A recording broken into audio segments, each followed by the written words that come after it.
እንኳን ለኃያሉ ሰማዕት ለቅዱስ መርቆሬዎስ ወርኃዊ በዓል በሰላም አደረሳችሁ። በስመ አብ ወወልድ ወመንፈስ ቅዱስ አሐዱ አምላክ።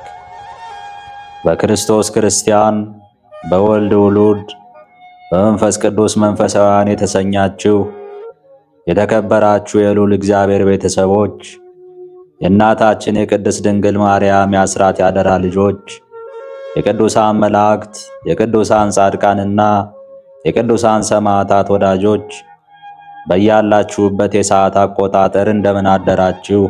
እንደምን ዋላችሁ? እንደምን አመሻችሁ? አሜን።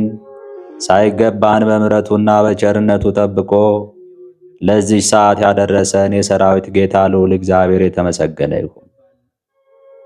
የተወደዳችሁ የባህራን ሚዲያ ቤተሰቦች፣ ዝግጅታችን ለበርካታ የተዋሕዶ ልጆች ተደራሽ እንዲሆን ቪዲዮን ላይክ፣ ሼር እና ኮሜንት በማድረግ ዝግጅቱን ማዳመጥ እንድትጀምሩ በአክብሮት እንጠይቃለን።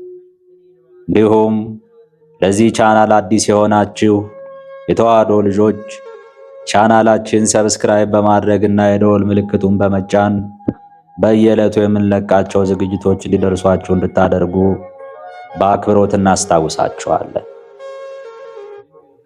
ገድለ ሰማዕት ቅዱስ መርቆሬዎስ። ይህ መጽሐፍ ሮሜ በምትባል አገር ስሙ ኖሃ ከተባለ እጅግ የከበረ መስፍን አባቱና ታቦት ከምትባል እናቱ ተወልዶ ከዚህ ኃላፊ ጠፊ ዓለም ሹመት ሽልማት ይልቅ የማያልፈውን የማይጠፋውን መንግሥት ሹመት የመረጠ፣ በዚያ ክርስቲያኖች በታጡበት፣ አብያተ ክርስቲያናት በተዘጉበት፣ ቅዱሳት መጻሕፍት በተመዘበሩበት ዘመን ካላውያን ነገሥታት ጋር ፊት ለፊት ተከራክሮ የክርስቶስን ሃይማኖት በዓለም ላይ ያስተማረ የታላቁ ሰማዕት የቅዱስ መርቆሬዎስ መጽሐፈ ገድል ወተአምር ነው።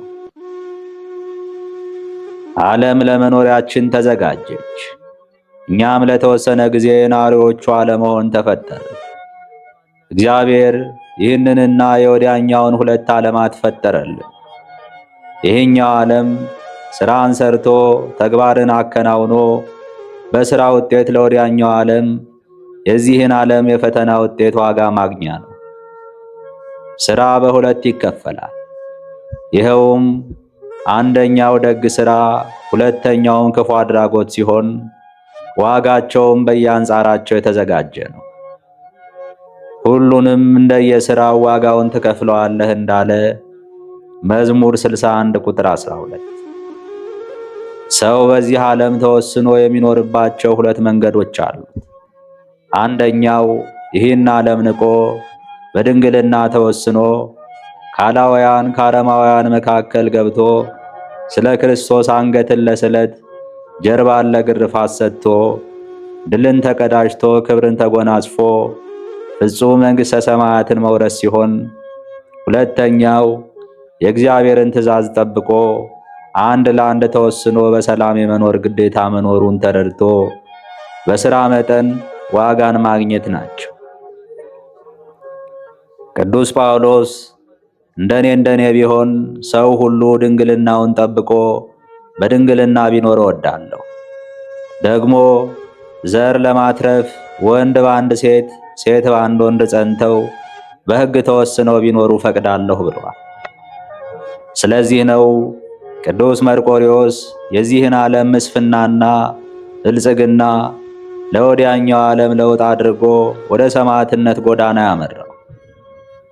ጌታችን አምላካችን መድኃኒታችን ኢየሱስ ክርስቶስ ሴት ከወለደችው ወንድ ሁሉ ዮሐንስን በመንግሥተ ሰማያት የሚተካከለው የለም ብሎ እንደተናገረ ቅዱስ መርቆሬዎስንም በሰማዕትነት ዓለም የሚወዳደረው እንደሌለ ጌታችን መስክሮለታል። ነቢዩና ንጉሡ ዳዊት ፍልስጤማዊው ጎልያድ በኃያልነቱና በመሳሪያው ታብዮ በእስራኤል ላይ ሲቀልድባቸው በማየቱ አንዳችም ሳያመነታ በእግዚአብሔር ኃይል ግንባሩን በድንጋይ ፈርክሶ በገዛ ሰይፉ ራሱን ቆርጦ ድልን ከማስገኘቱ በላይ እስራኤልም ስድብን እንዳራቀ ሁሉ ቅዱስ መርቆሬዎስም ገና 25 ዓመት ያልሞላ ወጣት ሳለ ንጉሥ ዳኪዎስ ከአራም ንጉሥ ጋር በተጣላ ጊዜ መርቆሬዎስ ሰራዊቱን እየመራ ወደ አራም ምድር ሄደና ሰራዊቱን ደመሰሰ።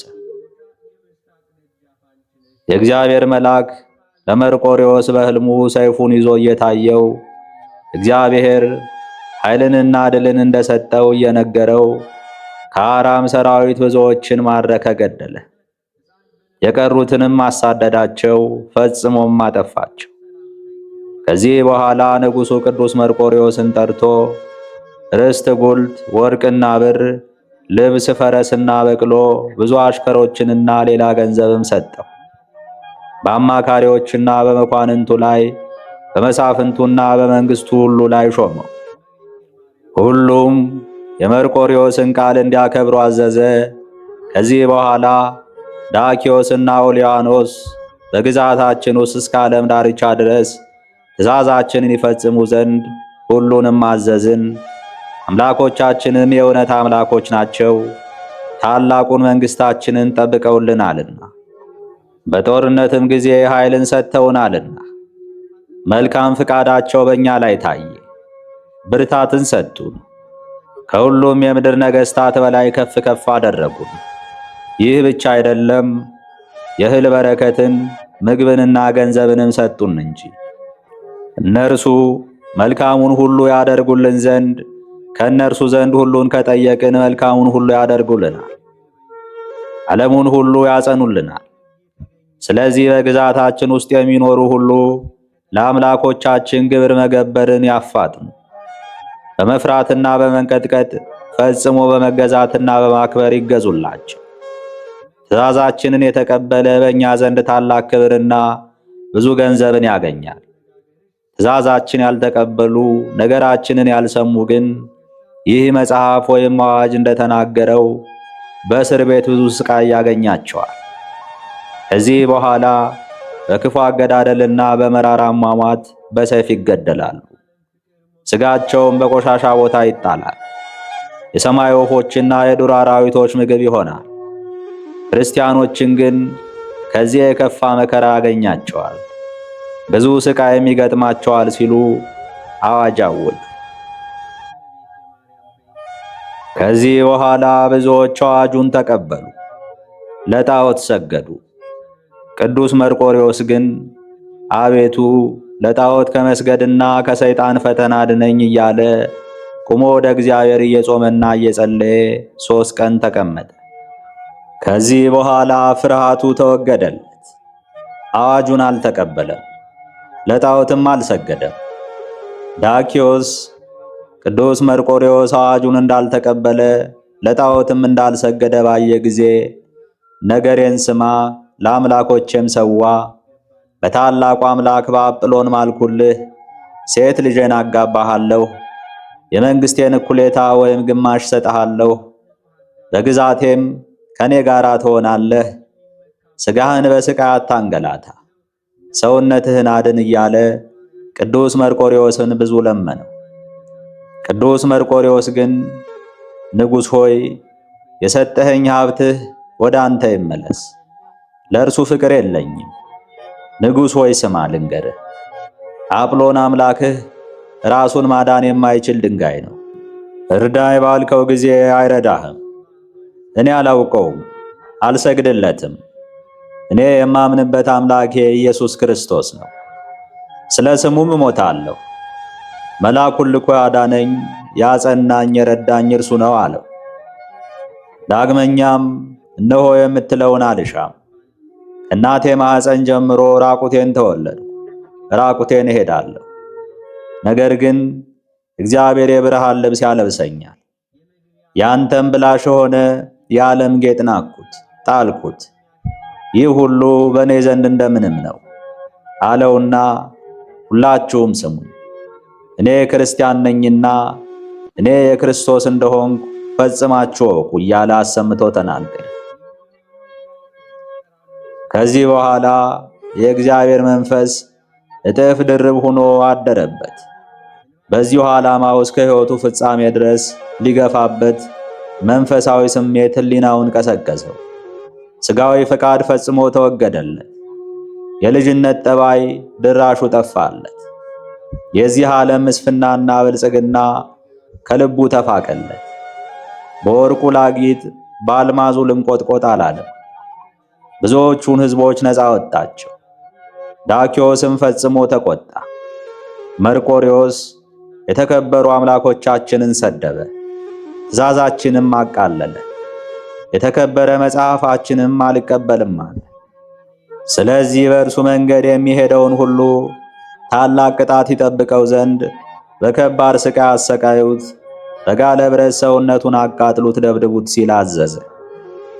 ጭፍሮቹም እንደታዘዙት አድርገው ሲመለሱ የእግዚአብሔር መልአክ መላ ሰውነቱን በእጁ ዳሰሰው፣ ቁስሉንም አዳነው። ምንም እንዳልነበረበት ሕያው አድርጎ አስነሳውና ተነስቶ እግዚአብሔርን አመሰገነ። ጭፍሮቹም እኛ በአምላከ ቅዱስ መርቆሬዎስ አምነናል በማለት ወደ ነገሥታቱ አደባባይ ቀርበው በሰማዕትነት እንዲሞቱ ተፈርዶባቸዋል። በዚህ ሁኔታ ቅዱስ መርቆሬዎስ ተጋድሎውን ቀጠለ። ቅዱስ መርቆሬዎስ ስቃዩን ሁሉ እየታገሰ ያላደረገው ታምራት፣ በሰውነቱ ላይ ያልደረሰበት ስቃይ አልነበረም። በትንሹ እጁንና እግሩን ታስሮ በጨለማ ቤት ተግዟል። በፈረስ ጅራት ታስሮ በየሀገሩ ተጎትቷል። በጦር ተወግቷል፣ በሳት ተቃጥሏል፣ በጋለ ብረት ሰውነቱን ተተኩሷል። በአንገቱ ላይ ድንጋይ ታስሮ ቁልቁል ተሰቅሏል። በሰይፍ ተቀልቷል። ደሙ እንደ ውሃ በምድር ላይ ፈሷል። ሌላም ለጆሮ የሚቀፍ ለዓይን የሚያጸይፍ ሰውነትን የሚዘገንን የብዙ ስቃይ ደርሶበታል። እርሱ ግን የማምንበትንና የማመልከውን ጌታ አምላኬን ኢየሱስ ክርስቶስን አልክድም፣ ለርኩስ ጣዖትም አልሰግድም እያለ ሰውነቱን እያጽናና ከሚያደርሱበት ስቃይ የተነሳ የመጨረሻዋን የነፍስ ሕቅታ ታህል እንኳን አሳርፉኝ አላለም። ከዚህ በኋላ ሲያሰቃየው የነበረው ንጉሥ ዳኪዎስ ትንሽ ዘመን ከቆየ በኋላ ታመመ። ሰውነቱም ትል ብቻ ሆነ።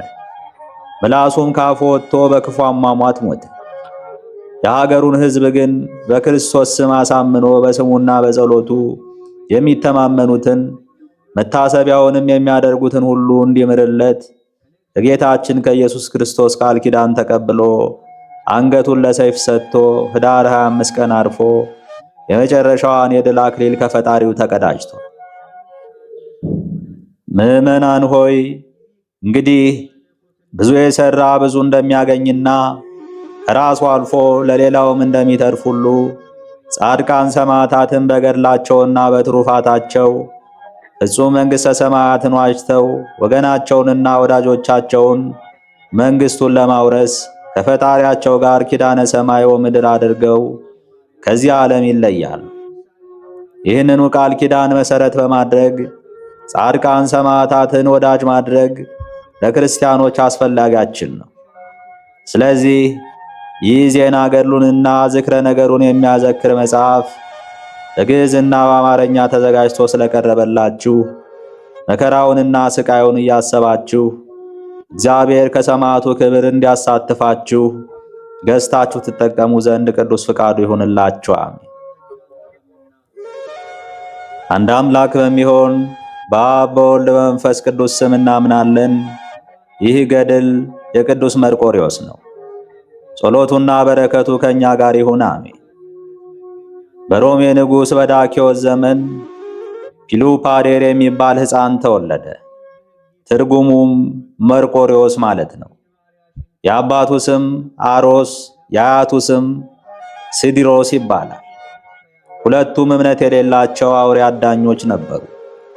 ያደኑትንም እንደያዙ ለንጉሶች ለመኳንንቶችና ለመሳፍንቶች ይወስዳሉ።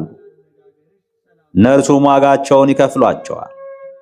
ከዕለታት አንድ ቀን ሁለት የአውሬ መልክ ያላቸው ሰዎች ከሩቅ አገር መጥተው ወደ ተጠመደው ወጥመድ ደረሱ። ያን ጊዜ ዶል ጮኸ። እነርሱም የራሳቸው ፀጉር እንደ ፈረስ ጭራ ረዣዥም፣ ጥርሶቻቸው እንደ አንበሳ ጥርስ የሚሰባብሩ፣ ዓይኖቻቸው እንደ እሳት የሚገርፉ መልከ ጥፎች ሲሆኑ እጆቻቸውና እግሮቻቸው እንደ ብረት፣ ጥፍሮቻቸውም እንደ አንበሳ ጥፍር ነው። አሮስ የዶልን ድምፅ እንደሰማ አባቱን ቀሰቀሰው። የዶልን ድምፅ በሰማው ጊዜ ወዲያውኑ ተነሳሁ አለው። አባትና ልጅ በወጥመዱ ላይ ያለውን ለመያዝ ሰይፎቻቸውን መዘው እየሮጡ ሄዱ። እነዚህን የአውሬ መልክ ያላቸውን ሰዎች ባዩአቸው ጊዜ ደንግጠው በግንባራቸው ተደፉ፣ እንደ በድንም ሆኑ። እነዚህ አውሬ መልክ ያላቸው ሰዎች ሲድሮስ የተባለ አባቱን ይዘው ሥጋውን በሉት። ዳግመኛም ልጁን አሮስን ይዘው ሊስሉት ፈለጉ። ነገር ግን እነዚህ አውሬ መልክ ያላቸው ሰዎች ክርስፎስና አርጋኒ ተዉት፣ አትብሉት፣ ከእርሱ ቅዱስ ይወለዳልና የሚል ቃል ከእግዚአብሔር ዘንድ ሰሙና ያን ጊዜ ተዉት።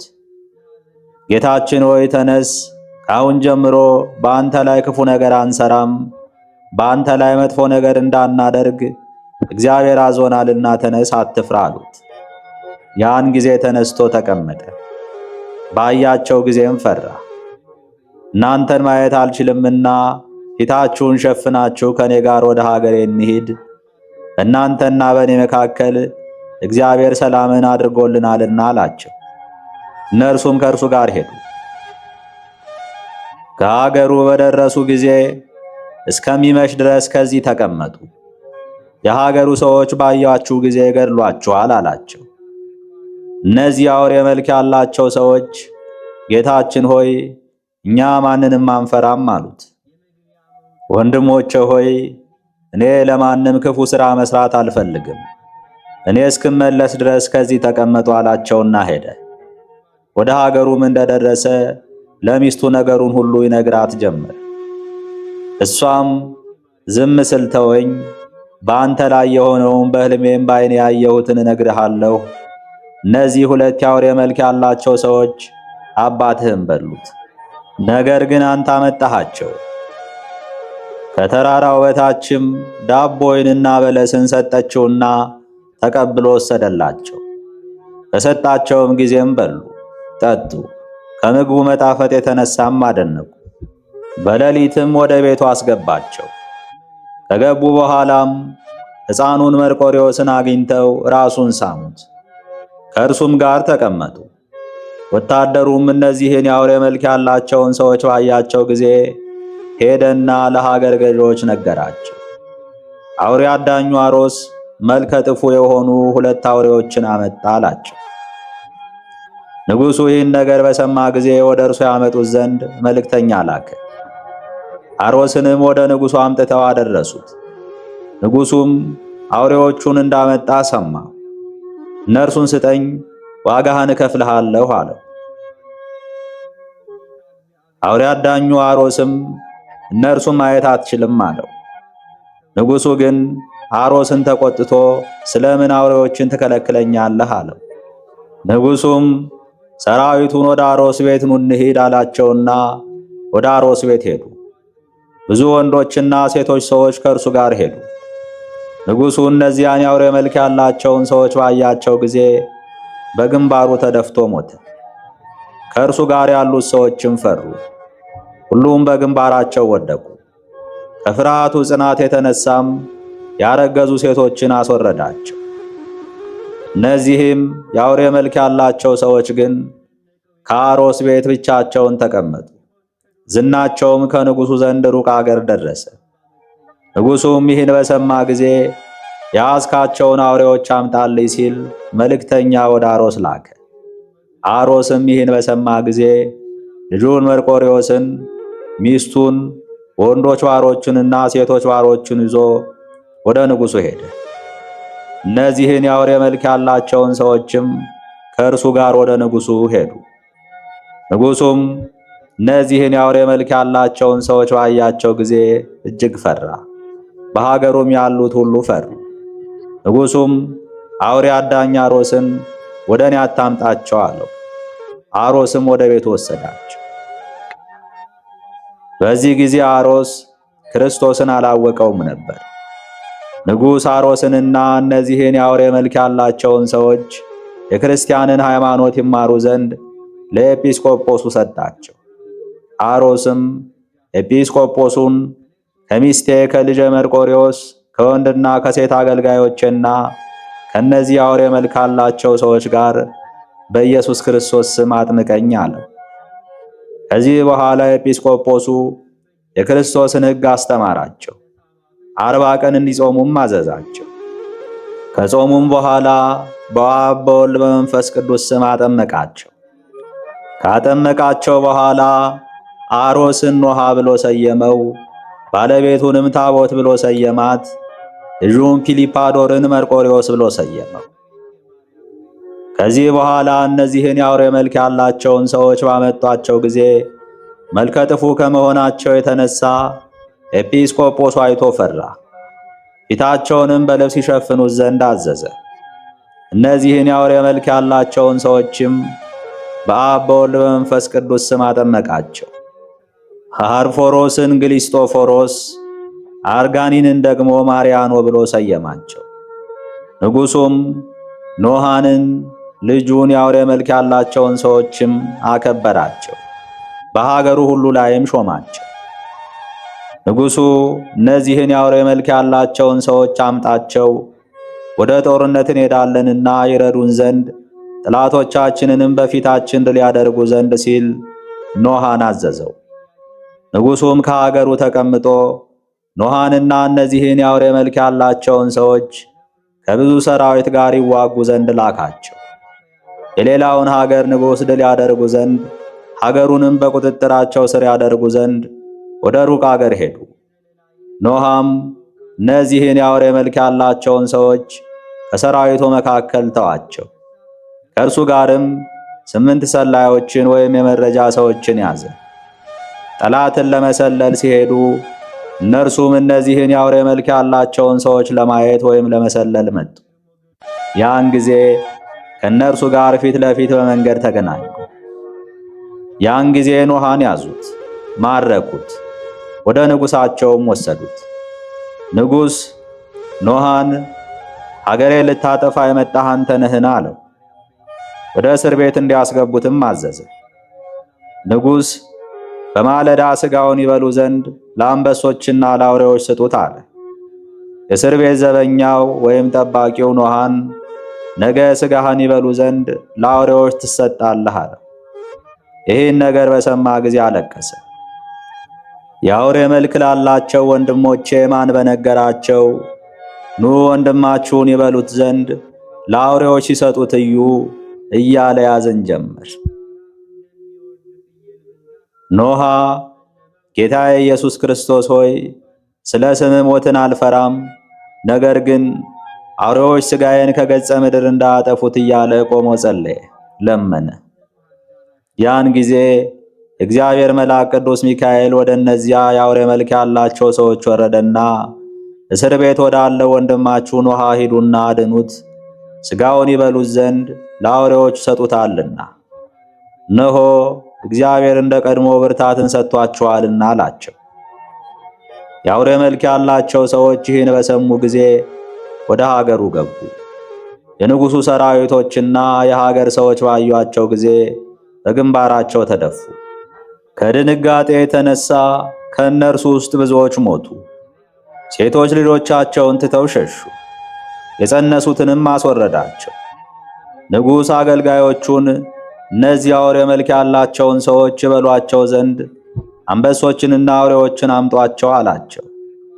እነዚህ አውሬ መልክ ያላቸው ሰዎች አንበሶችንና አውሬዎችን ባዩአቸው ጊዜ በእጆቻቸውና በእግሮቻቸው መሬቱን ቆፈሩት፣ አቧራውም ሰማዩን ሸፈነው። አውሬዎቹንና አንበሶችን ያዟቸውና ቆራርጠው ምድር ላይ ጣሏቸው። ነገር ግን ስለ ቅድስት ጥምቀታቸው የሞተ እንስሳ ያስበላቸው ዘንድ እግዚአብሔር አልወደደም። እነርሱም እስር ቤቱን ሰበሩና ወንድማቸው ኖሃን ከሥራ አወጡት። ይህን ባየ ጊዜ ንጉሡ ፈራ። በቤቱ ጣራ ላይ ቆሞ ኖሃን የክርስቶስ አገልጋይ ሆይ አትቀየመን፣ ሀገራችንን አታጥፋ። ንጉሡም ኖሃን ልቦናዬ እስከሚረጋጋና ካንተ ጋርም እስከምጨዋወት ድረስ ፊታቸውን ይሸፍኑ ዘንድ እነዚህን ገጸ ከለባት አዝዝ አለው። ኖሃም ጸሎቱን ጸለየና በአብ በወልድና በመንፈስ ቅዱስ ስም ባረካቸው፣ ፊታቸውንም ሸፈኑ። ንጉሡ ኖሃን የእግዚአብሔር ባሪያ ሆይ የመንግሥቴ እኩሌታ ላንተ ይሁን፣ 5 ሴቶች ልጆች ስላሉኝ ከእነርሱ ሚስት ትሆን ዘንድ አንዲቷን አጋባሃለሁ አለው። ኖሃ ንጉሡን ልጅህን ማግባት አልሻም፣ የመንግሥትህንም ግዛት አልፈልግም፣ የክርስቲያን አገር ከሆነው ከግዛቴ በስተቀር አለው። የንጉሡን ሀገር ትቶ በስውር ወደ ሀገሩ ሄደ። የኖሃ ሰራዊት ከንጉሣቸው በደረሱ ጊዜ ኖሃ ተማረከ፣ እነዚያ ገጸ ከለባትም ጠፉ አሉት። ንጉሡም ገጸ ከለባት መጥፋታቸውን በሰማ ጊዜ ደስ አለው። የኖሃን ሚስትም ሊያገባ ተመኘ። ነገር ግን ከኖሃ አሽከሮች አንዱ ምርኮኛ ሰምቶ ለኖሃ ሚስት ነገራት። እመቤቴ ሆይ አንደኛ ስለ ባልሽ አሟሟት በንጉሥ ሴት የሰማሁትንና ሁለተኛ ንጉሥ አንቺን ሊያገባሽ መፈለጉን 2 አሳዛኝ ነገሮችን ዛሬ ነግርሻለሁ አላት። ልጄ ሆይ ጥሩ ነገር አደረግ፣ እግዚአብሔር ይባርክህ። ከዚህ ልሸሽ እፈልጋለሁ። ከኔ ጋር ልትሄድ ትፈልጋለህን ወይስ አትፈልግም አለችው። እመቤቴ ሆይ ከአንቺ ጋር ልሂድ አላት። ትንሽ ወርቅ ሰጠችውና ለጠባቂው ስጥ አለችው። ለእርሷ የሚበቃትን ያህል ብዙ ወርቅ ያዘች። ዳግመኛም ልጇን መርቆሬዎስንና ምርኮኛውን ከእርሷ ጋር ይዛ ተሰደደች። ከዚህ በኋላ በሌሊት ወጥታ ወደ ሮሜ ሀገር ሄደች። በዚያ ተቀምጣ ሳለ ኖሃ ከነዚያ አውሬ መልክ ካላቸው ሰዎች ጋር ደረሰ። ከነርሱ አንዱ ስሙ ግልስጦፎሮስ የሚባለው ሰማዕትነትን ተቀበለ። ሁለተኛው ማርያኖ ግን ተሰደደ። ኖሃም ወደ ሀገሩ ገባ። ንጉሥ ሚስትህን ሊያገባ ፈለገ ብለው ለኖሃ እንዳይነግሩ ሰራዊቱን አዘዘ። ንጉሡ እነዚህ አውሬ መልክ ያላቸው ሰዎች ከኖሃ ጋር የመጡ ስለመሰለው አከበረው፣ ብዙ ገንዘብም ሰጠው። ንጉሡም ኖሃን አትዘን፣ እኔ ሚስትህን ካለችበት ልኬ አስመጣልሃለሁ አለው። ኖሃ ግን ስለ ሚስቱና ስለ ልጁ መርቆሬዎስ ፈጽሞ ያዝን ነበር። ወደ ኤጲስቆጶሱም ዘወትር እየሄደ ይጽናና ነበር። ኖሃ ኤጲስቆጶሱን አባቴ ሆይ ሁል ጊዜ በሚካኤል መታሰቢያ ቀን ዳቦውን በልብስ ከድነው ወይኑን በጽዋ ሸፍነው ሲያመጡልኝ በሕልሜ አለሁ አለው። ኤጲስቆጶሱ ኖሃን የዚህ ነገር ትርጉሙ እንደዚህ ነው፣ ባለቤት የሞትክ መሰላት። ስለዚህ በሚካኤል በዓል መባንና ቁርባንን ስላንተ ትመጸውታለች። ሁሉን የሚችል እግዚአብሔር ከእርሷ ጋር ያገናኝህ አለው።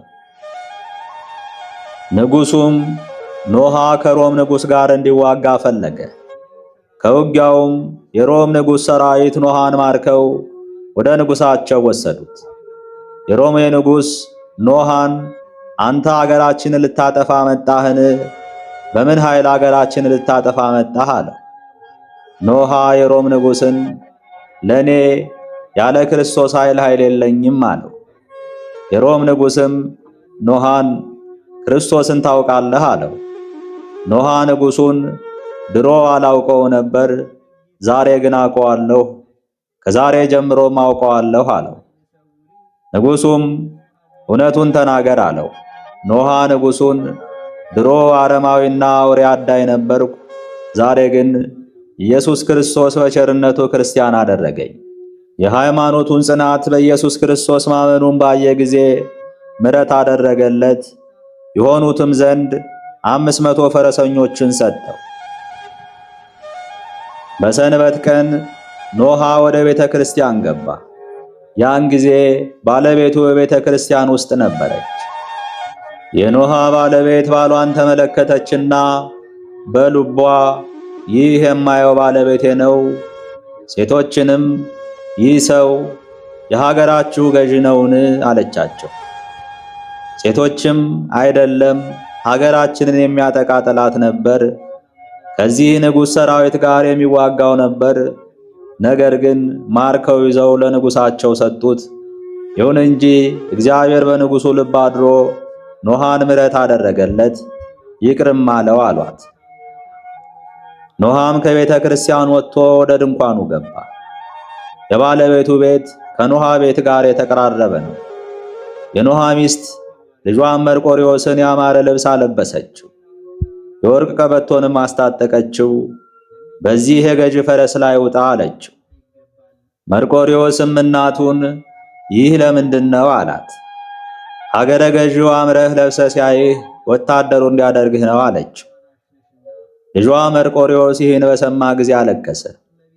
ይህ ነገር በአባቴ ዘመን ቢሆን ኖሮ በተደሰትኩ ነበር፣ አባቴም ከፍ ከፍ ባደረገኝ ባከበረኝ ነበር አላት። ልጄ ሆይ ሁሉን የሚችል ሁሉ በእርሱ ዘንድ የሆነ እግዚአብሔር እርሱ እንደ አባቴ ያከብርሃል አለችው። ሕፃኑ መርቆሪዎስም በንጉሡ ፈረስ ላይ ተቀምጦ ሄደ። ጭፍሮቹ ባዩት ጊዜ በእርሱ ላይ ጮኹ፣ ፈጥነህ ውረድ አሉት። ንጉሡ ግን ጭፍሮቹን ተዉት፣ ወደ እኔ ይምጣ አላቸው። ንጉሡ ሕፃኑን መርቆሪዎስን ምን ትሻለህ አለው። መርቆሪዎስም ወታደር ልሆን እሻለሁ አለው። የመርቆሪዎስ እናትም ከኋላው መጣች። ገዢውም ይህ ሕፃን ልጅሽ ነውን አላት። አዎን ልጄ ነው አለችው። ሀገርሽ ወዴት ነው አላት። ሀገር የለኝም አለችው። ንጉሡም አንቺ ከየት ነሽ? እውነቱን ንገሪኝ አላት። ሀገሬ አፍራሲስ ነው አለችው። ስምሽ ማን ነው አላት። ስሜ ታቦት ይባላል አለችው። የዚህ የልጅሽ ስም ማን ይባላል አላት። በፊት ፊሊፓዶር ይባል ነበር፣ ከተጠመቀ በኋላ ግን መርቆሪዎስ ተባለ አለችው።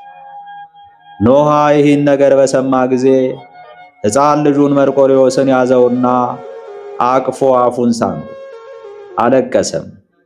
አንተ ልጄ ነህን አለው። እሷንም የመርቆሪዎስ እናት ሚስቴ አንቺ ነሽን አላት። ከሚስቱና ከልጁ መርቆሪዎስ ጋር ያገናኘውን እግዚአብሔርን አመሰገነ። እነርሱም ከእርሱ ጋር በአንድነት አመሰገኑ። ንጉሥ ዳኪዎስ ኖሃንና ልጁ መርቆሪዎስን አደነቀ። ኖሃንም ጠርቶ ብዙ ገንዘብ ሰጠ። የሰራዊቱ ሁሉ በላይ አድርጎም ሾመው። ከዚህ በኋላ ኖሃ ትንሽ ጊዜ ተቀመጠና ከዚህ ዓለም በሞት ተለየ። ንጉሥ ዳኪዎስ ለልጁ መርቆሪዎስ የኖሃ አባቱን ርስት አወረሰው። ከጥቂት ጊዜ በኋላ የአራም ንጉሥ ለንጉሥ ዳኪዎስ አንተን ልጣላህና ካንተ ጋር ለመዋጋት ፈልጋለሁ የሚል መልእክት ላከ። ንጉሥ ዳኪዎስም መልእክተኛውን ይሁን አለው። መርቆሪዎስንም ጠርቶ ሰራዊት ይዘህ ከአራም ንጉሥ ጋር ለመዋጋት ሂድ አለው። መርቆሪዎስ የንጉሡን ትእዛዝ ተቀብሎ ሰራዊቱን ይዞ ወደ አራም ምድር ሄደና ከሰራዊቱ ጋር ከተመ። የአራም ንጉሥም ከሰራዊቱ ጋር ከተመ። እርስ በርሳቸው ፊት ለፊት ተያዩ። መርቆሪዎስ ከአራም ንጉሥ ዘንድ ነገ እንዋጋ የሚል መልእክት ላከ። ቀኑን ዋሉ። በመሸም ጊዜ መርቆሪዎስ ከሰራዊቱ ጋር ተኛ። የእግዚአብሔር መልአክ ገብርኤልም ለመርቆሪዎስ በሕልም ታየው። ሰይፍ ሰጠውና ያዝ፣ የእግዚአብሔር ኃይልና ድል አለበት፣ ጠላቶችህን ድል ታደርጋቸዋለህ አለው። የእግዚአብሔር መልአክ ገብርኤል እነሆ ንጉሥ ዳኪዎስ ክርስቲያንነቱን ትቶ ለጣዖት ሰገደ፣ እወቅ፣ አባቴ ያስተማረህን የክርስቶስን ሃይማኖት ጠብቅ አለው። መርቆሪዎስ ከእንቅልፉ በነቃ ጊዜ ፈጽሞ አዘነ። መርቆሪዎስን በከባድ ሐዘን ላይ ሆኖ ያዩት መኳንንት መጥተው አረጋጉት። አለቃችን ሆይ ስለምን ታዝናለህ አሉት። በዚህች ሌሊት ዛሬ ክፉ ሕልም አለምኩ አላቸው። አለቃችን ሆይ ውጊያው ካሳሰበህ ወደ ውጊያው አንወስድህም፣ ስለ አንተ እኛ እንዋጋለን አሉት። መርቆሪዎስም ስለ ውጊያውስ አትፍሩ፣ እኛ እናሸንፋለን፣ ነገር ግን እኔ ስለ ንጉሥ ዳኪዎስ አዝናለሁ፣ የክርስቶስን ሃይማኖት ትቶ ለጣዖት ሰግዷልና አላቸው። መኳንንቱ ይህን ነገር በሰሙ ጊዜ ስለ እርሱ እያዘኑ ውጊያ ለመዋጋት ተዘጋጁ። የእግዚአብሔር መልአክ ለመርቆሬዎስ ብዙ ጊዜ ታየው። እነዚያን ሰይፎች ሰጠው። እግዚአብሔር ድልን ሰጥቶሃል አለው። ከዚህ በኋላ ከአራም ሰራዊት ብዙዎች ተገደሉ፣ ሞቱ። መርቆሬዎስም ከሰዎች ደም ብዛት የተነሳ እጁ ከሰይፍ ጋር እስኪጣበቅ ድረስ ብዙዎቹን ገደለ። የቀሩትንም በታተናቸው፣ ፈጽሞም አጠፋቸው። ከዚህ በኋላ ወደ ሀገሩ በሰላም ገባ። ንጉሥ ዳክዮስ መርቆሬዎስ ጠላቱን እንዳሸነፈ ሰማና ብዙ ገንዘብ ላከለት። መርቆሬዎስ ግን ዳክዮስ ለጣዖት እንደሰገደ ሰምቶ ገንዘቡን መለሰለት። መርቆሬዎስ ወደ ሀገሩ በደረሰ ጊዜ ዳክዮስ ስለ ክርስቶስ ስም የገደላቸውን አስከሬኖች አገኘ። መርቆሬዎስ ከፈረሱ ላይ ወርዶ ፈጽሞ አዘነ፣ ብርር ብሎም አለቀሰ። ዳግመኛም ከፈረሱ ላይ አልወጣም፣ ወደ ንጉሡ ቤትም አልገባም ብሎ ወደ ቤቱ ሄደ። ንጉሡም በጦርነቱ ላይ የሆነውና ንገረኝ አለው። መርቆሬዎስ በጦርነቱ ስለደከምኩ ወደ አንተ መምጣት አልችልም አለው። መርቆሬዎስ የክብር ልብሱን አውልቆ የሐዘን ልብስ በርኖስ ለበሰ። አቤቱ ለጣዖት ከመስገድ አድነኝ እያለ ቆሞ ወደ እግዚአብሔር ጸለየ። ዳግመኛም በሚቀጥለው ቀን ንጉሥ መርቆሬዎስን ጠርቶ ና ንገረኝ አለው። ታምሜአለሁና መምጣት አልችልም አለው። መርቆሬዎስም አቤቱ ከሰይጣን ፈተና አድነኝ እያለ እየጾመና እየጸለየ 3 ቀን ተቀመጠ። ዳግመኛም ንጉሥ ወደ መርቆሬዎስ መልእክተኛ ላከ። ከዚህ በኋላ ወደ እርሱ ሄደ። መርቆሬዎስ ሆይ በውጊያው ላይ የሆነውን ትነግረኝ ዘንድ ስለምን ወደ እኔ አልመጣህም አለው። መርቆሬዎስም እኔ ሕመምተኛ ስለሆንኩ ነው አለው። ንጉሥ ዳክዮስ መርቆሬዎስን የሰጠውህን ገንዘብ ለምን አልተቀበልክም አለው። መርቆሬዎስ ንጉሡን በፊት አንተ ክርስቶስን ተወደው ነበር፣ ዛሬ ግን ክርስቶስን ተውከው፣ ስለዚህ ገንዘብህን አልፈልግም አለው። ንጉሥ ዳክዮስ መርቆሬዎስን ለምን የሐዘን ልብስ ለበስክ አለው። መርቆሬዎስ ንጉሡን በፊት አገልጋይ ስለሆንኩ እንዳንተ የመንግሥት የክብር ልብስ ለብስ ነበር፣ ዛሬ ግን እኔ የኢየሱስ ክርስቶስ አገልጋይ ነኝ። ኢየሱስ ወደዚህ ዓለም በትሕትና እንደመጣ እኔም ልብሱን በትሕትና ለበስኩ አለው። ያን ጊዜ ንጉሡ ተበሳጨ። በልቡም እንደዚህ ጠላት ድል ያደረገ አላገኘውም ሲል አሰበ። ንጉሡ ሰራዊቱን የመርቆሬዎስ ልቡ ጠፋ፣ ለጣዖትም አልሰግድም አላላቸው። ንጉሡ ለ8 ቀን እስኪመክር ድረስ መርቆሬዎስን ወደ ቤቱ እንዲወስዱ ታዘዘ። ከ8 ቀን በኋላ ወደ እርሱ አመጡት። ንጉሥም መርቆሬዎስን ሐሳብ ተቀየረ አለው። መርቆሬዎስ ንጉሡን እኔ ከሕፃንነቴ ጀምሮ እስከ ዛሬ ድረስ ሐሳቤ አልተለወጠም፣ የእግዚአብሔር አምላኬን ፍቅር አልተውኩም። ንጉሥ አንተም በድሮ ክርስቶስን ተወደው በነበረ ጊዜ የሚያስብ ልቡና ነበረህ፣ ዛሬ ግን አበድክ፣ ክርስቶስንም ተውከው አለው። ንጉሥ በእርሱ ላይ ተቆጣ። መርቆሬዎስን ወደ እስር ቤት ይወስዱት ዘንድ ሰራዊቱን አዘዘ። ነገር ግን ንጉሥ ስለ መርቆሬዎስ ስለ ደም ግባቱ ጠላትን ድል ስለማድረጉ አዘነ። ከ3 ቀን በኋላ ንጉሥ ወደ እርሱ ያመጡት ዘንድ መልእክተኛ ላከና መጡት። ንጉሡም መርቆሬዎስን ራስህን አትጉዳ፣ እኔ አራራልህም አለው። መርቆሬዎስ ንጉሡን ጌታችን በቅዱስ ወንጌል ሥጋችሁን የሚገድሉትን አትፍሯቸው፣ ነፍሳችሁን ግን መግደል አይችሉም፣ ነፍሳችሁን የሚገድለውን ግን ፍሩት ያለውን አልሰማህምን አለው። ንጉሥም መርቆሬዎስን ሥጋው እስከሚቆራረጥና ደሙ በምድር ላይ እስኪፈስ ድረስ እንዲገርፉትና እንዲደበድቡት አዘዘ። ንጉሥም መርቆሬዎስን ይህ ይሻልሃልን አለው። እጁንና እግሩን አስረው ወደ እስር ቤት ይወስዱት ዘንድም አዘዘ። መርቆሬዎስ በመንፈቀ ሌሊት ቆሞ ጸለየ። ጌታዬ ኢየሱስ ክርስቶስ ሆይ ኃጢአቴን ይቅር በል፣ እንግዲህ ስለ ቅዱስ ስምህ ሞት ዘንድ አጽናኝ፣ ከቅዱሳንና ከሰማዕታት ጋርም ጨምረኝ፣ በእውነት ይደረግልኝ አለ። የእግዚአብሔር መልአክ ሚካኤል ወርዶ በእስር ቤት ታየው። እግዚአብሔር ኃይልን ይሰጥሃል፣ ከቅዱሳንና ከሰማዕታት ጋርም ይጨምርሃል። ነገ ሰማዕትነትን ትቀበላለህ።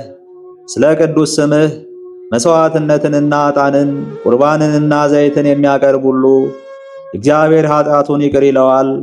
ስለ ቅዱስ ስምህ ለድሃ ለምስኪንና ለተራበ ለሚሰጥ ሁሉ እግዚአብሔር ኃጢአቱን ይቅር ይለዋል። ስሙም በሕይወት መጽሐፍ ይጻፋል። የታሰሩትን ለሚያስፈታ ለሚጠይቅ እግዚአብሔር ኃጢአቱን ይቅር ይለዋል። ስለ ስምህ ቤትህን የሠራውን የገድልህን መጽሐፍ የጻፈውን ስሙን በሕይወት መጽሐፍ እጽፈዋለሁ። በመንግሥተ ሰማያትም ከአብርሃም ከይስሐቅና ከያዕቆብ ጋር አስቀምጠዋለሁ አለ። የእግዚአብሔር መልአክ መርቆሬዎስን የእግዚአብሔር ኃይል ካንተ ጋር ነው አለው። ይህን ከተናገረው በኋላ የእግዚአብሔር መልአክ ከእርሱ ተሰወረ። ይህን እየነገረው ሳለ እግር ብረቱ ከእጁና ከእግሩ ተፈታ።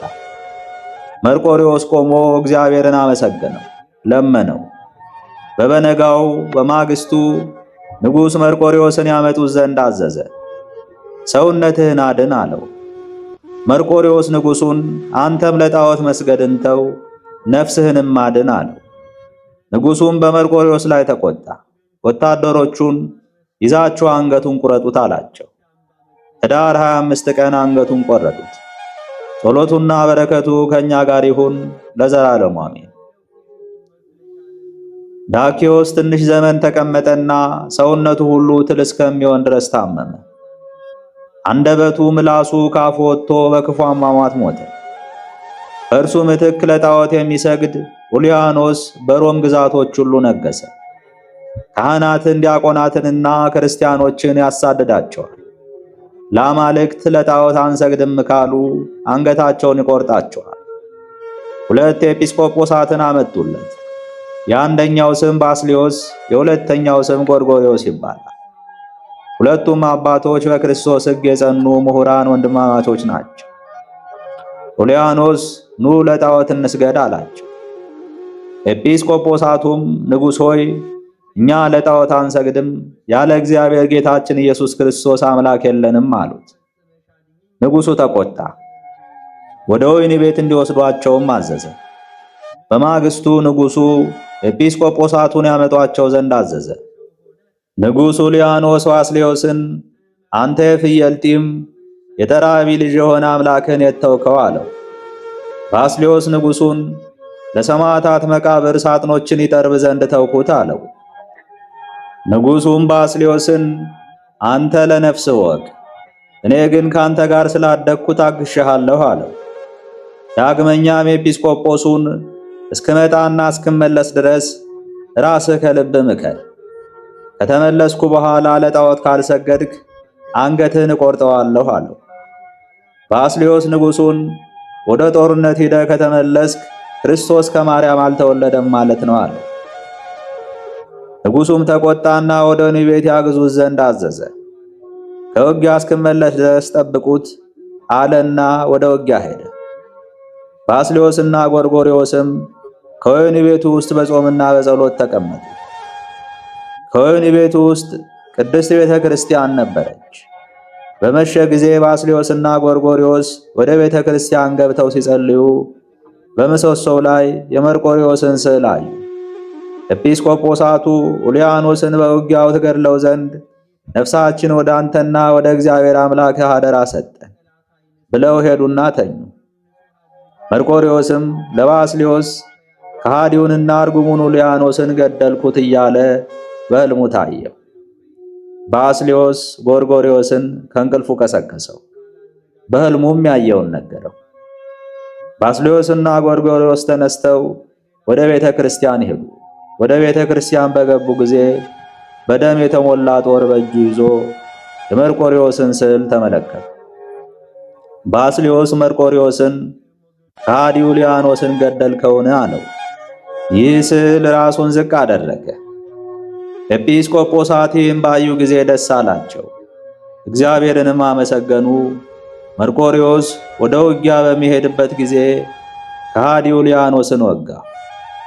በውጊያውም ጊዜ ከፈረሱ ላይ ወደቀ፣ ከመሬት አመድ አንስቶ ወደ ላይ በተነ። በክፉ አሟሟትም ሞተ። ሰራዊቱም ተመለሱ። በእርሱ ምትክ የክርስቶስ ሃይማኖት የሚወድ አኖሪዎስን አነገሱ። አኖሪዎስም ቤተ ክርስቲያናትን ሠራ። በሮም ሀገር ያሉ ክርስቲያንን አበረታታቸው። በመርቆሪዎስ ስም ቤተ ክርስቲያን ተሠራ። በዚህ ቤተ ክርስቲያንም ብዙ ታምራት ተገለጡ። ጸሎቱና በረከቱ ከእኛ ጋር ለዘላለሙ ይሁን አሜን። አባታችን ሆይ በሰማያት የምትኖር፣ ስምህ ይቀደስ፣ መንግሥትህም ትምጣ፣ ፍቃድህ በሰማይ እንደሆነች እንዲሁም በምድር ትሁን። የዕለት እንጀራችንን ስጠን ዛሬ፣ በደላችንም ይቅር በለን እኛም የበደሉንን ይቅር እንደምንል። አቤቱ ወደ ፈተናም አታግባን ከክፉ ሁሉ አድነን እንጂ መንግሥት ያንተ ናትና፣ ኃይል፣ ክብር፣ ምስጋና ለዘላለሙ አሜን። እመቤቴ ማርያም ሆይ በመልአኩ በቅዱስ ገብርኤል ሰላምታ ሰላም እልሻለሁ። በሐሳብሽ ድንግል ነሽ፣ በሥጋሽም ድንግል ነሽ። የአሸናፊ እግዚአብሔር እናት ሆይ ሰላምታ ላንቺ ይገባል። ከሴቶች ሁሉ ተለይተሽ አንቺ የተባረክሽ ነሽና የማፀንሽም ፍሬ የተባረከ ነው። ጸጋን የተመላሽ ቅድስት ሆይ ደስ ይበልሽ፣ ልዑል እግዚአብሔር ከአንቺ ጋር ነውና ከተወደደው ልጅሽ ከጌታችን ከመድኃኒታችን ከኢየሱስ ክርስቶስ ዘንድ ይቅርታና ምሕረትን ለምኝልን ኃጢአታችን ያስተሰርይልን ዘንድ ለዘላለሙ አሜን። ከዚህ በመቀጠል የዕለቱን ስንክሳር እናስደምጣችኋለን። ስንክሳር ዘወርኃ መስከረም 25 አንድ አምላክ በሚሆን በአብ በወልድ በመንፈስ ቅዱስ ስም መስከረም 25 በዚህች ቀን ታላቅ ነቢይ ዮናስ አረፈ። ይህም እውነተኛ ነቢይ ዮናስ የሲዶና ክፍል በምትሆን ስራጵታ በምትባል አገር ለምትኖር መበለት ልጇ የሆነ ነቢይ ኤልያስም ከሙታን ለይቶ ያስነሳው ኤልያስንም ያገለገለውና የትንቢት ጸጋ የተሰጠው።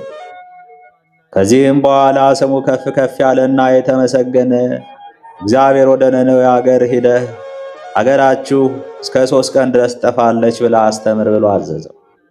እግዚአብሔርም ይህን ባለው ጊዜ ዮናስ በልቡ እንዲህ ብሎ አሰበ። እግዚአብሔር ሊያጠፋቸው ቢወድ ኑሮ ሄደህ አስተምር ብሎ ባላዘዘኝ ነበር።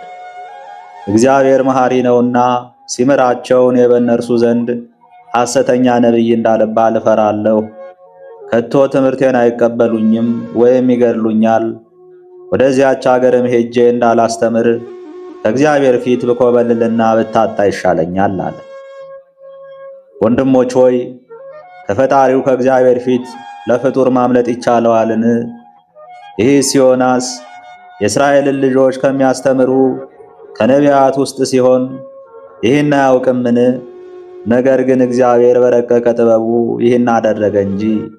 የዮናስ በዓሣ አንባሪ ሆድ ውስጥ 3 መዓልት 3 ሌሊት አድሮ መውጣት መድኃኒታችን በመቃብር ሆድ 3 መዓልት 3 ሌሊት አድሮ ከዚህ በኋላ ከሙታን ተለይቶ ለመነሳቱ ምልክት ይሆን ዘንድ ነው።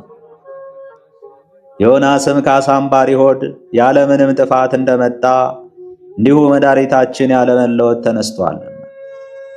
እንዲህም ሆነ ከእግዚአብሔር ፊት ዮናስ ሸሽቶ ወደ ተርሴስ አገር ሊሄድ ተነሳ።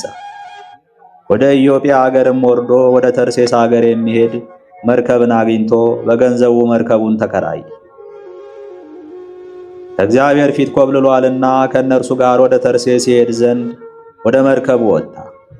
እግዚአብሔርም ታላቁን ንፋስ ወደ ባህር አመጣ።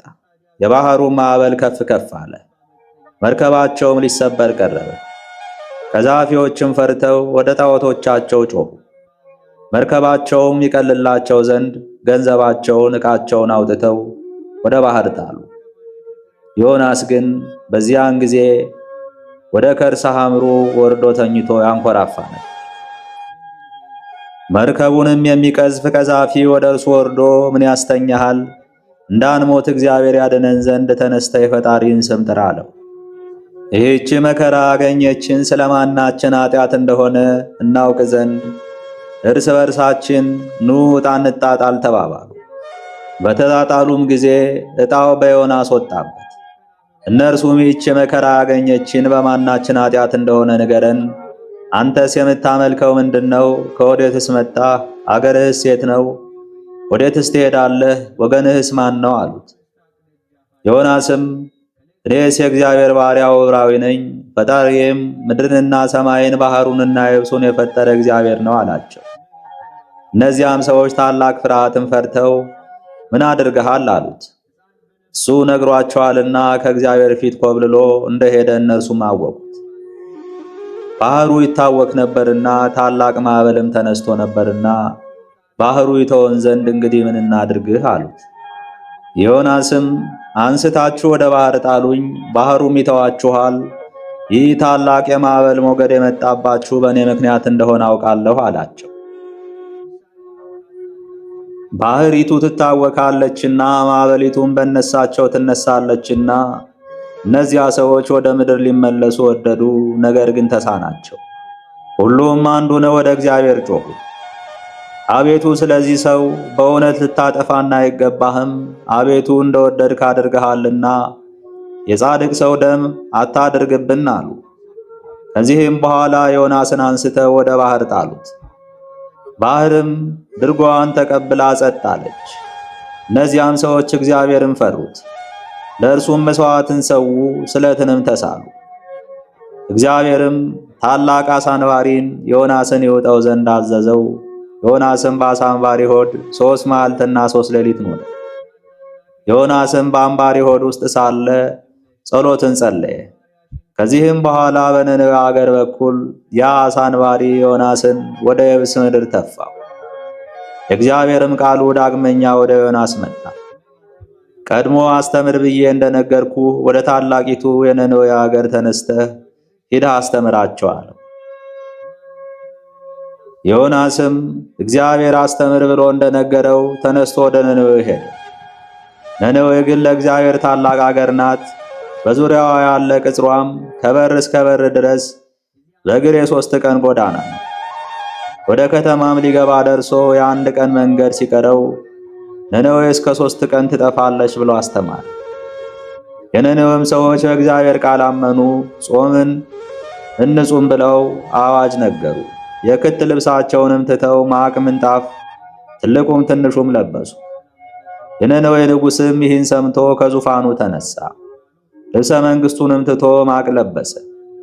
በአመድ በትቢያ ላይም ተቀመጠ። ሰዎችም ቢሆኑ ከብቶችም ምን አይብሉ፣ ትልልቆችም ትንንሾችም አይጠጡ፣ እንስሶችም ወደ ሳር አይሰማሩ፣ ውሃም አይጠጡ ብሎ አዋጅ ነገረ። እግዚአብሔርም ከክፉ ሥራቸው እንደተመለሱ አይቶ በእነርሱ ላይ ያደርገው ዘንድ ከተናገረው ክፉ ነገር ተመለሰ። በእነርሱ ላይም ክፉ ጥፋትን አላደረገም። ዮናስም ጽኑ ሐዘንን አዘነ። ወደ ፈጣሪው እግዚአብሔርም እንዲህ ብሎ ለመነ። ጥንቱም በአገሬ ሳለሁ እንዲህ ብዬ ተናገርኩ አይደለሁምን? አንተ ይቅር ባይ ሩሩህ፣ ከመዓት የራቅህ፣ ቸርነትህ የበዛ፣ እውነተኛ የሆንክ፣ ክፉ ነገርን ከማምጣት እንደምትመለስ አውቃለሁ። ስለዚህ ካንተ ኮብልዬ ወደ ተርሴስ ሄድኩ። ነቢየ ሐሰት እየተባልኩ ከመኖር ሞት ይሻለኛልና አቤቱ አሁን ነፍሴን ከሥጋዬ ለያት አለ።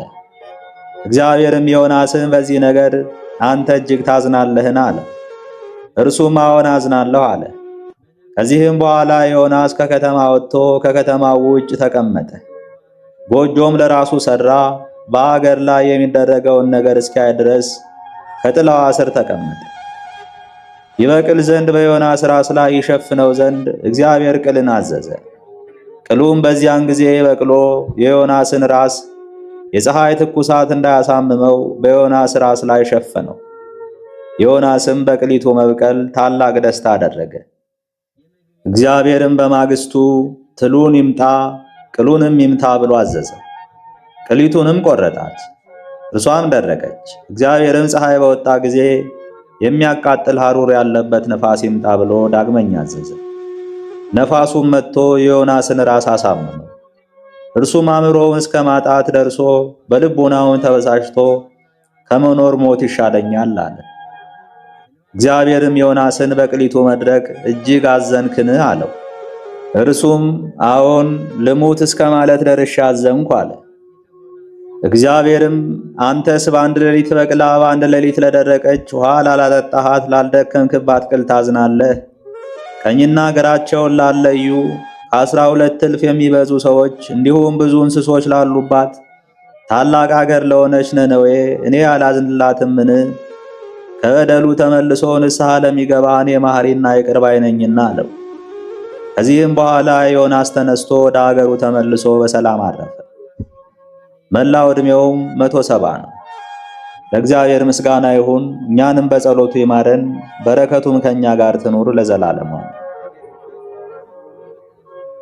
በዚህች ቀን የፎቃ፣ የዮሐንስ፣ የእንድራዎስ፣ የጴጥሮስ፣ የጳውሎስ፣ የእንጦንዮስ፣ የበርባራ መታሰቢያቸው ሆነ። በረከታቸውም ከእኛ ጋር ትኑር ለዘላለሙ። በዚህችም ዕለት የክረምት መውጫ ሆነ።